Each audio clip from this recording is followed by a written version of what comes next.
बड़ा गंभीर विषय है। कन्नौज के इस प्रकरण के ऊपर पहले समाजवादी पार्टी का यह कहना कि उससे हमारा ऐसा संबंध है, वैसा संबंध है नहीं है। जहां तक अखिलेश यादव जी की उनकी संवेदना की चिट्ठी तक अवेलेबल है, और उससे अधिक गंभीर बात है कि समाजवादी पार्टी की एक नेत्री ने यह तो स्वीकार किया ही कि कन्नौज का आरोपी उनकी पार्टी का पूर्व नेता है, उसके साथ एक बहुत ही संवेदनहीन और अशोभनीय बयान भी दिया कि 15 वर्ष की वह लड़की कौन सी नौकरी प्राप्त करने के लिए रात में गई थी। मुझे लगता है कि यह समाजवादी पार्टी की जो असली फितरत है और जो उनकी इस प्रकार के अपराधियों को कवर फायर देने में जो उनकी सीमा है, उसको वो दर्शाता है। हम ये कहना चाहेंगे कि उत्तर प्रदेश में एक दौर में समाजवादी पार्टी के नेता ने कहा था, 2 लड़कियां जिनके साथ बलात्कार हुआ था, उन्हें न्याय नहीं मिला था, तो उन्होंने आत्महत्या कर ली थी। उसके बावजूद एक ऐसा असंवेदनहीन बयान दिया था कि लड़कों से गलती हो जाया करती है। आज मैं कहना चाहता हूं कि यूपी के जो 2 लड़के हैं, जो चुनाव के समय कहते थे 2 लड़के, उन लड़कों के साथ के जो लोग हैं वो गलती नहीं अपराध कर रहे हैं। और जब से ये 2 लड़कों की ताकत बढ़ी है, तब से अपराधियों की हिम्मत और हिमाकत भी उसी अनुपात में बढ़ती हुई नजर आ रही है।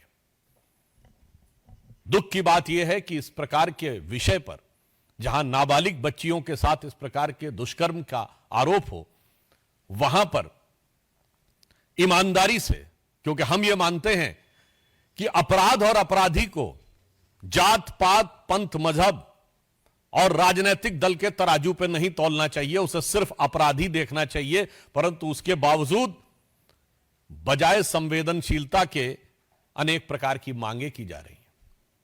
कोई डीएनए टेस्ट की मांग कर रहा है, कोई कुछ। तो मैं बताना चाहता हूं कि समाजवादी पार्टी का तो डीएनए ही क्या है। अपराध और अपराधियों का सहज साथ, यह पूरे उत्तर प्रदेश को पता है कि अपराधियों के हौसले सबसे ज्यादा बुलंद समाजवादी पार्टी के शासनकाल में होते थे।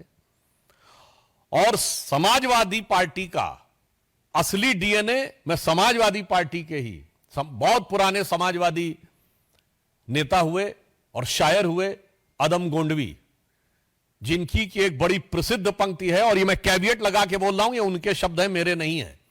उन्होंने समाजवादी पार्टी में आए हुए आपराधिक तत्वों के हौसले बुलंद होने पर दुखी होकर लिखा था कि समाजवादी आंदोलन कहां पहुंच गया।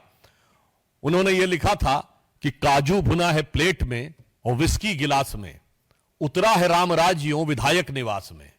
और आगे उनकी लाइन है, पक्के समाजवादी हैं तस्कर हो या डकैत। मैं कैविएट लगा के बोल रहा हूं, उनकी लाइन है, मेरी नहीं। पक्के समाजवादी हैं तस्कर हो या डकैत, कितना असर है खादी के उजले लिबास में।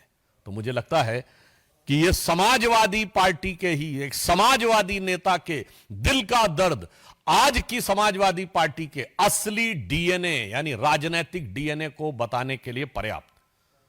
दूसरी, उससे भी अधिक दुखद, जघन्य और दुर्दांत घटना जो कि पश्चिम बंगाल में हुई, और दुख की बात यह है कि वहां पर इससे भी अधिक विभत्स तरीके से अपराधियों को संरक्षण देने का जो प्रयास किया जा रहा है, वो और भी अधिक दुख देने वाला है।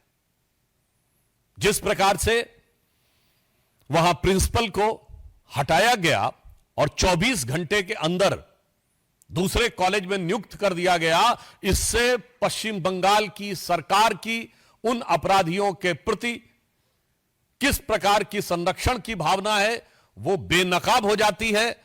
और पश्चिम बंगाल सरकार के द्वारा हो रहे किसी भी जांच के ऊपर बहुत गहरे शक की दीवार खड़ी कर देती है। आज मैं पूछना चाहता हूं कि पश्चिम बंगाल की मुख्यमंत्री जी कि इतनी ममता उस प्रिंसिपल के प्रति क्यों है। और मैं यह भी पूछना चाहता हूं कि जब मांग की जा रही है कि सीबीआई को वह जांच दे दी जाए, तो आप यह कह रही हैं कि इतने दिनों तक यदि यह ना हो सका तब सीबीआई की बात करेंगे। तो मेरा सीधा सवाल और आरोप है तृणमूल कांग्रेस की सरकार से कि इतने दिन की मोहलत किस लिए दी जा रही है। यह इतने दिन की मोहलत किस प्रकार के मैनिपुलेशन के लिए दी जा रही है क्या? क्योंकि संदेश खाली में भी हम लोग यह विषय देख चुके हैं। यदि आपका दिल ईमानदारी से इस विषय पर जांच कराना चाहता है तो देश की सर्वोच्च जांच एजेंसी को त्वरित जांच क्यों नहीं स्थानांतरित की जा रही है? Why immediately the investigation is not being transferred to the highest investigative agency of the country? अब मेरा तीसरा सवाल कांग्रेस पार्टी से, ये इंडी गठबंधन के सभी लोग जिस ढंग से एक दूसरे से मिले हुए हैं, कहां गई प्रियंका गांधी जी जो कहती थी लड़की हूं लड़ सकती हूं, उनके होठ सिले हुए हैं अयोध्या कन्नौज से लेकर कोलकाता तक।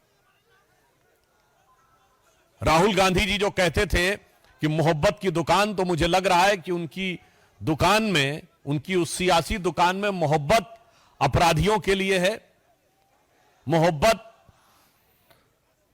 आतंक के आरोपियों के लिए है, मोहब्बत भ्रष्टाचारियों के लिए है, मोहब्बत दंगाइयों के लिए है और मोहब्बत बलात्कारियों के लिए है। अगर एक शब्द में कहें तो ये इंडी गठबंधन के सभी दल एक दूसरे के अपराध को कवर करने के लिए, जिसे हम लोग एक भाषा में कहते हैं ना, cover fire. So these parties are providing a crime cover to mutual criminal elements, यानी एक दूसरे के आपराधिक तत्वों को एक प्रकार का पॉलिटिकल क्राइम कवर देने का प्रयास कर रहे हैं। हम पुनः यह कहना चाहेंगे कि आप विपक्ष में हो या सत्ता में हो, हम विपक्ष में रहें या सत्ता में रहें, इस प्रकार के विषयों के ऊपर संवेदनशीलता से बात होनी चाहिए, राजनीति के हिसाब से नहीं। और इस तरह के विषय के ऊपर दलगत भावना से ऊपर उठकर विचार किया जाना चाहिए और अपराधियों को किसी भी प्रकार का संरक्षण,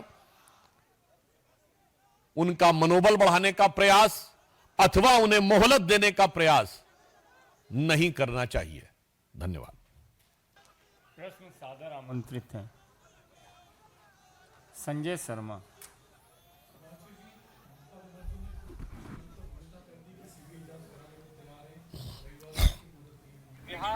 तो इस वक्त सुधांशु त्रिवेदी को आप सुन रहे हैं। बीजेपी हमलावर है, चाहे कन्नौज का मामला हो या फिर पश्चिम बंगाल का मामला हो। साफ तौर पर कहना है कि ममता सरकार क्यों नहीं सीबीआई जांच की मांग को मानती है। इस वक्त आपको बता दें, डॉक्टर रेप मर्डर केस में कोलकाता हाई कोर्ट सख्त हो गया। एक और खबर इस वक्त आपको बता रहे हैं, जो बड़ी खबर आ रही है, प्रिंसिपल से सबसे पहले सवाल जवाब किया जाना चाहिए। प्रिंसिपल से सवाल जवाब क्यों नहीं हुआ? उन्हें उस मेडिकल कॉलेज से तो हटा दिया गया, लेकिन दूसरी जगह अपॉइंट क्यों कर दिया गया? ये कई अहम सवाल है जिस पर अब कोलकाता हाई कोर्ट भी सख्त है। और चलिए जरा कुछ और खबरों का रुख करेंगे 7 मिनट में 70 खबरों के साथ।